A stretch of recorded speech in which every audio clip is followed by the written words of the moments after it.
என்னை சுற்றிலும் அக்கினியா. Praise the Lord.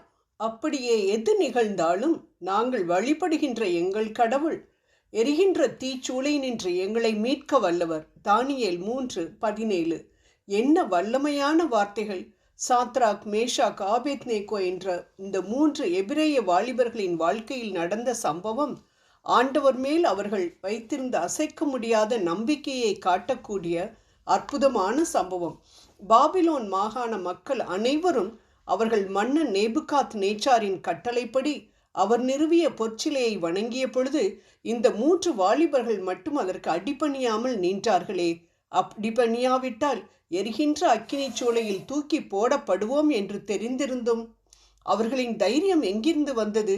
அவர்களது எதிர்க்கும் குணத்தினாலா அல்லது பெருமையினாலா என்று பார்த்தோம் என்றால் அப்படி இல்லை. மாறாக வாழும் ஆண்டவர் மேல் இருந்த நம்பிக்கையினால்தான்.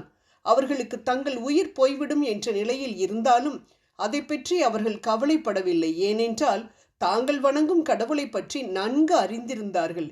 மேலும் அவர்களுக்கு ஆண்டவரின் வல்லமை என்னது என்பது ஏற்கனவே அவர்கள் மூதாதையரின் மூலமாகவும் ஏன் தங்களின் வாழ்க்கையிலும் தானியேல் 1:20 அவர்கள் அறிந்திருந்ததால் அவர்கள் கொழுந்துவிட்டு எரிகின்ற தீயை குறித்தும் அரசரின் கடுமையான வார்த்தைகளை பற்றியும் சிறிதும் கவலைப்படவில்லை. அவர்கள் என்ன சொல்கிறார்கள் பாருங்கள். எங்களை மீட்க வல்லவர் எங்கள் ஆண்டவர் என்று. முடிந்தால் அவர் மனது வைத்தால் அவர் எங்களை மீட்கலாம் என்றெல்லாம் சொல்லவில்லை. ஆம், அவர்களது நம்பிக்கை சூழ்நிலைகளின் மேல் அல்ல, மாறாக ஆண்டவரின் மாறாத வல்லமை மேல். அன்று அற்புதம் செய்த ஆண்டவர் இன்றும் செய்ய வல்லவராய் இருக்கிறார் என்று ஆண்டவரின் மாறாத வல்லமை மேல் நம்பிக்கை வைத்ததினால் ஆண்டவரே 4வது ஆளாக மேலிருந்து இறங்கி வந்து அவர்களை விடுவித்ததை நாம் தானியேல் 3ஆம் அதிகாரத்தில் பார்க்கிறோம். ஆம் அன்பானவர்களை, நாமும் இந்த வாலிபர்களைப் போல அக்கினி சூளையில் அகப்பட்டு வெளியில் வர முடியாதபடி தவித்து கொண்டிருக்கும் பொழுது நம் ஆண்டவர் விண்ணிலிருந்து இறங்கி வந்து நம்மோடு நம் துன்பத்தில் உலாவி நம்மை மீட்பார் என்பதில் சந்தேகமே இல்லை. ஆனால் வேண்டியது அசைக்க முடியாத நம்பிக்கை. ஒரு பக்கம் எரிகின்ற தீ, மறுபக்கம் ஆண்டவரின் வல்லமை. எது முக்கியம்? ஆண்டவரை மறுதலித்து அரசனின் கட்டளைகளுக்கு அடிபணிந்து அவன் நிறுவிய பொற்சிலையை வணங்குவதா அல்லது வல்லமை மிகு தேவனை நம்பி அரச கட்டளையை மீறுவதா? அவர்கள் எடுத்த முடிவு வல்லமை மிகு தேவன். விளைவு அற்புதமான விடுதலை.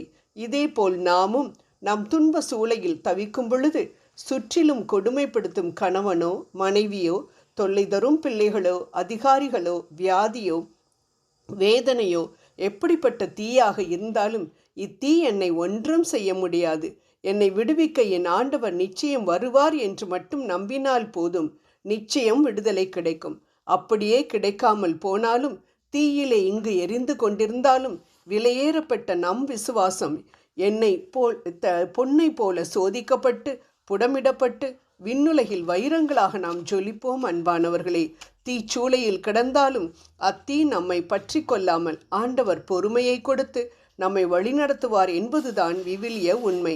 திருப்பாடல் 50:15.